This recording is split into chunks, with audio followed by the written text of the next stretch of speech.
In last video, we have done who could hunt and इससे पहले हम लोगों ने किया हुआ था how did forest rules affect cultivation. उससे पहले भी हमने क्या किया हुआ था, कल्टीवेशन को उन्होंने रेस्ट्रिक्ट कर दिया था और उसके बाद हमने देखा हंटिंग को भी उन्होंने प्रोहिबिट किया कि कोई भी फॉरेस्ट में एंटर नहीं हो सकता है। ओके, तो हु कुड हंट ये हमने किया हुआ था लास्ट वीडियो में। अब हम आगे बढ़ेंगे इसी में ही। तो new trades, new employments and new services. देखिए, जब आदिवासी लोगों का जो जो लोग डिपेंडेंट थे फॉरेस्ट पर, प्रोडक्ट्स पर, वो लोग अब क्या करेंगे जब उनको सभी चीज़ों से रोक दिया गया, उनको एंटर करने से रोक दिया गया, कल्टीवेशन उनका बंद कर दिया गया, अब वो बेचारे करेंगे क्या। तो अब यहाँ से हम स्टार्ट करेंगे कि किस तरह से न्यू ट्रेड्स और एम्प्लॉयमेंट्स एंड सर्विसेज स्टार्ट हुए थे। So while people lost out in many ways after the forest department to control of the forest, some people benefited from the new opportunities that had opened up in trade. तो क्या हो गया था जब इन सभी ने, फॉरेस्ट डिपार्टमेंट ने पूरा कब्जा कर लिया फॉरेस्ट पर, तो कुछ लोगों को, है ना, कुछ लोगों को ही कुछ नई अपॉर्चुनिटीज़ इसमें मिलने लगी थी। वो क्या था, that had opened up in trade. तो अब वो ट्रेडिंग पर वो डिपेंड हो गए थे। तो many communities left there traditional occupations and started trading in forest products. तो अब वो क्या करने लग गए थे, फॉरेस्ट प्रोडक्ट्स की वो ट्रेडिंग करने लग गए। So this happened not only in India but across the world. अब वो क्या करते थे, पूरी दुनिया में ही ये सब होता था, यानी कि अब फॉरेस्ट प्रोडक्ट्स जो होते हैं उनकी ट्रेडिंग सिर्फ इंडिया में ही नहीं, बहुत सारी जगह होती थी। अब एग्जांपल के लिए देख सकते हैं कि जो रबर है, mid 19th century, that is Mundurucu peoples of Brazil, Amazon, who lived in villages. तो ये लोग क्या करते थे, ये लोग लेटेक्स है ना, और मैनी ऑफ ये सारे आइटम्स जो थे इनकी जो कल्टीवेशन करते थे, अब वो सप्लाई किसको करते थे, ट्रेडर्स को किया करते थे। So gradually they descended to live in trading post and became completely dependent on traders। तो जितने भी कल्टीवेटर्स थे, जैसे ब्राज़ील की हम बात करेंगे, अभी इंडिया से इसको रिलेट मत करिए। ब्राज़ील के जो कल्टीवेटर्स थे वो लोग क्या करते थे, वो जो भी ना फॉरेस्ट का जो प्रोडक्ट होता था जिसको भी कल्टीवेट करते थे वो सब ट्रेडर्स को सप्लाई करते थे। ट्रेडर्स क्या करते हैं, ट्रेडर्स करते हैं सामान को ले जा करके दूसरी जगह बेच देने का। ठीक है, तो सप्लाई करते थे कल्टीवेटर्स उनको। ठीक है, सो इन इंडिया, अब इंडिया में क्या होता था, the trade in forest products was not new.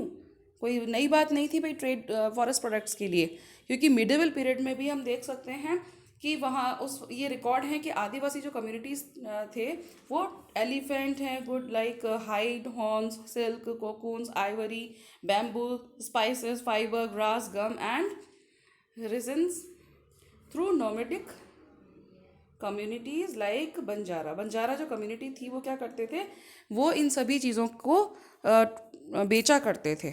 ठीक है, तो ये ट्रेडिंग जो था वो क्या करते थे, ट्रेडर्स क्या करते थे, वो सप्लाई कर जो कल्टिवेटर्स होते थे या जो आदिवासी लोग थे वो इनको बेच दिया करते थे और वो सामान को दूसरी जगह जा कर के बेचा करते थे।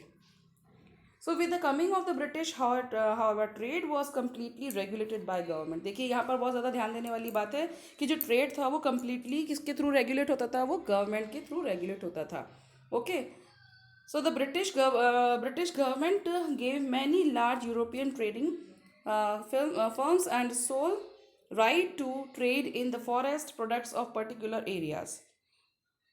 यहाँ पर उन्होंने क्या किया, ब्रिटिश गवर्नमेंट ने बहुत सारी यूरोपियन जो ट्रेडिंग फर्म्स थी उनको राइट दे दिए थे। जैसे अब कोई आया है हमारे यहाँ बाहर से, यूरोपियन आए हैं और उनको ब्रिटिशर्स ने क्या दे दिया था, उनको राइट दे दिया, उनको हक दे दिया कि हाँ आप अब जो फॉरेस्ट है वहाँ पर आप अपने का आकर के फॉरेस्ट प्रोडक्ट्स का जो है पर्टिकुलर एरियाज़ में आकर के वो उन पर उनकी ट्रेडिंग कर सकते हैं।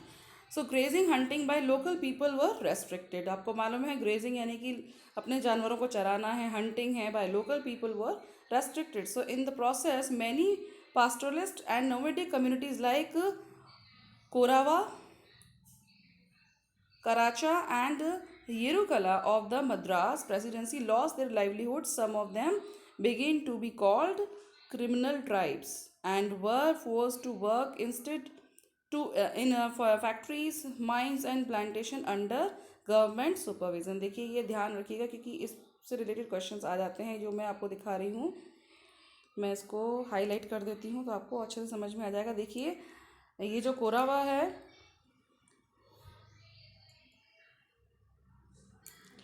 And Yerukala of the Madras presidency जो थे वो उनकी जो लाइफ उनकी, क्योंकि उनके ऊपर रेस्ट्रिक्शंस लग गए थे, तो इस वजह से क्या हुआ था, ये इन ट्राइब्स को क्या कहा जाता था, क्रिमिनल ट्राइब्स कहा जाता था। तो ये क्वेश्चन आ सकता है, who were called criminal tribes, तो ये होते थे आपके कोरवा, कराचा and Yerukala of Madras presidency.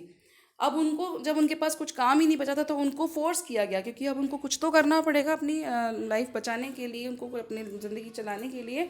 तो उन्होंने क्या किया, उनको फोर्स किया गया कि वो फैक्ट्रीज़ में, माइंस में एंड प्लांटेशन के लिए गवर्नमेंट के अंडर में रह करके काम करेंगे। देखिए यहाँ आप इस चीज़ को हमेशा याद रखिएगा, क्योंकि ये हम बहुत सारी चीज़ों को लिंक करेंगे आगे के चैप्टर्स में भी। आपके 10th में भी इन सभी चैप्टर्स को रिपीट किया जाएगा, रिपीट नहीं तो आपको याद रखना पड़ेगा, ताकि आप लोग इन चीज़ों को वहाँ से लिंक कर सकें। ठीक है, तो स्ट्रगल तक हम लास्ट जो अपना चैप्टर होगा वो फ्रीडम स्ट्रगल वाला जो है आपका चैप्टर, वहाँ तक हम इसको लिंक करेंगे, तो आप इसको ध्यान रखिएगा। So new opportunities of work did not always mean improved well being for people. समझ में आया है आपको ये जो लाइन है, कि हमेशा जो नई अपॉर्चुनिटीज़ होती हैं वो ज़रूरी नहीं है कि वो सभी के लिए, सभी लोगों के लिए बहुत ज़्यादा अच्छी हो। So in Assam both men and women from forest communities like Santhalas, Oraons and from Jharkhand and Gonds from Chhattisgarh were recruited to work on tea plantations। अब याद रखिएगा, इन असम कौन कौन से लोगों को इनको रखा गया था प्लांटेशन के लिए, देख सकते हैं आप। In Assam both men and women, कौन कौन सी कम्युनिटीज़ के थे वो, संथालास थे एंड ओरांस फ्रॉम झारखंड, तो इन लोगों को, और गोंड्स जो थे आपके छत्तीसगढ़ के, तो उनको टी प्लांटेशन के लिए रखा गया था, इनको भर्ती किया गया था, रिक्रूटेड मतलब भर्ती किया गया। So their wages were low and conditions of work were very bad. इनको आप याद रखिएगा कि इनकी कंडीशंस बहुत ज़्यादा ख़राब थी, इनको वेजेस ना के बराबर दिए जाते थे, और तो और उनको उनके घर तक जाने के लिए उनको रिस्ट्रिक्शन थे कि आप घर नहीं जा सकते, सिर्फ और सिर्फ यहीं पर रहेंगे, और लगातार उनसे काम कराया जाता था। उनकी working conditions was very worst. ठीक है, so their wages were low and conditions of were very bad and they could not return easily to their home villages from where they had been recruited. समझ में आया आपको ये चीज़, यहाँ पर हम कंप्लीट करेंगे। नेक्स्ट हम पढ़ेंगे रिबेलियन इन द फॉरेस्ट।